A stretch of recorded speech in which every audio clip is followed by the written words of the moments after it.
Hi, welcome to the January edition of Advisor Insight. I'm your host, Brian Reynolds.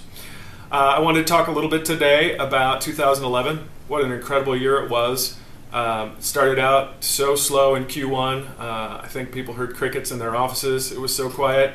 And then the fire hose turned on in July and never really turned off. All in all, ended up being a great volume year for the most part, even though most of it was in the second half of the year. But really a good year and pretty impressive numbers overall, especially for our retail group. 2012, what do we expect? From what I'm reading and seeing, I think that the refis will die down by a pretty significant percentage, and that purchase transactions in the markets we're in throughout the U.S.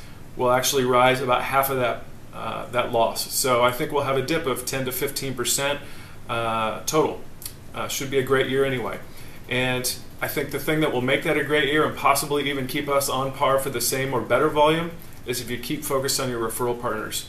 A lot of people lost sight of their realtors and their financial planners, their CPAs, their insurance agents during the refi boom because the low-hanging fruit entices everybody and gets everybody a little drunk on the refis, as I like to call it. So keep your eye on the prize, and that prize is your referral partners. That's where your business always comes from at the end, especially when it's slower. Don't lose sight of those important people in your career path.